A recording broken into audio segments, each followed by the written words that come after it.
So every day I was working to develop myself. And that's what you must do. And as I was working to develop myself, I applied for a job as a disc jockey, WMBM on Miami Beach. I went to a guy named Milton Butterball. I said, how you doing, Mr. Butterball? I'd like to get a job as a disc jockey. He looked at me, he said, you have any broadcast background? I said, no, sir, I don't. You have any journalism background? I said, no, sir, I don't. He said, we don't have any jobs available. I said, yes, sir. I went back to Mr. Washington and I told him, he said, don't take it personally. He said, most people are so negative, they will have to say no 7 times before they say yes. He said, go back again. So I went back again. I said, how you doing, Mr. Butterball? My name is Les Brown. He said, I know what your name is. What do you want?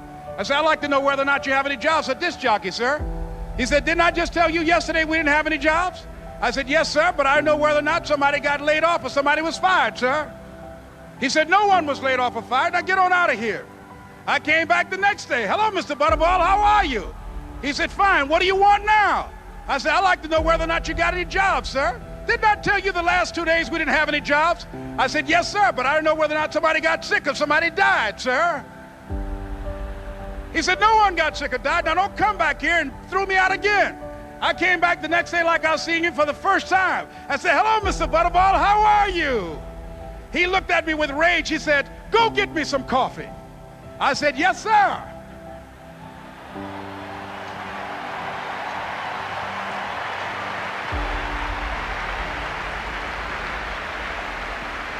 And I went to get him some coffee.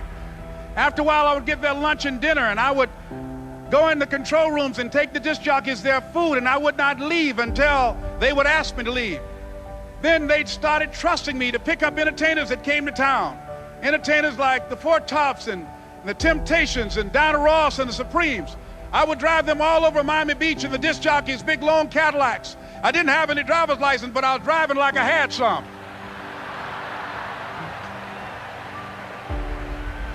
And one day, one Saturday afternoon, while I was at the radio station, a guy named Rock was drinking while he was on the air. I was the only one there, looking at him through the control room windows, walking back and forth, young, ready, and hungry. I was saying, drink, Rock, drink. Drink, Rock. I'd have gone to get him some more if he'd asked me to. Pretty soon the phone rang and it was the general manager. And I answered the phone. I said, hello? He said, Les, this is Mr. Klein. I said, I know. He said, Rock can't finish his program. I said, I know. He said, would you call one of the other DJs in? I said, yes, sir. I hung the phone up. I said, now he must think I'm crazy. I called my mom and my girlfriend, Cassandra. I said, y'all turn up the radio and come out on the front porch. I'm about to come on the air.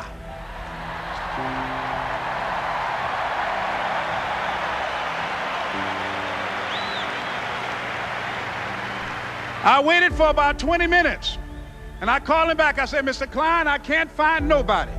He said, young boy, do you know how to work the controls? I said, yes, sir. He said, go in there and don't say nothing here. I said, yes, sir.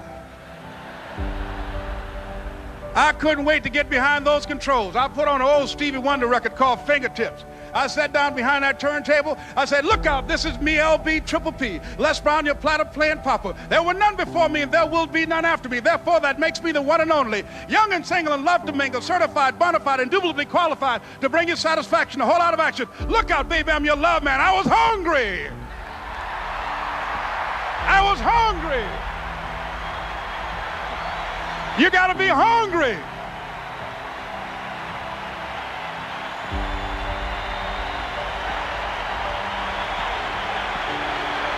You gotta be hungry.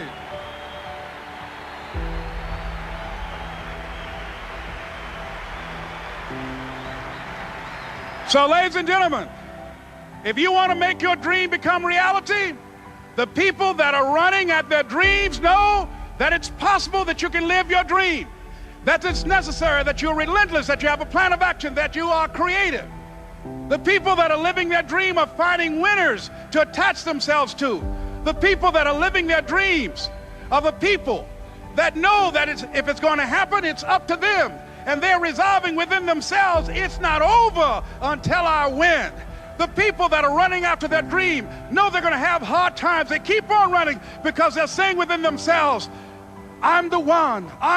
No matter how bad it is or how bad it gets, I'm going to make it.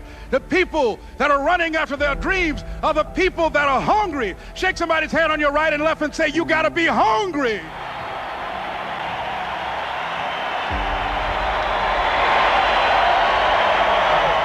And as you run towards your dream, I want to dedicate this to you that I love very much. I want to thank Dexter and all of you, that if you want a thing bad enough to go out and fight for it, to work day and night for it, to give up your time, your peace, and your sleep for it, if all that you dream and scheme is about it, and life seems useless and worthless without it, and if you gladly sweat for it and fret for it and plan for it and lose all your terror of the opposition for it, and if you simply go after that thing that you want with all of your capacity, strength and sagacity, faith, hope and confidence, and stern pertinacity, if neither cold poverty, famish or gulf, sickness or pain or body and brain can keep you away from the thing that you want, if dogged and grim you besiege and beset it, with the help of God you'll get it. This is Mrs. Mamie Brown's baby boy, Leslie Calvin Brown, saying it's been a plumb pleasing pleasure as well as a privilege. Thank you.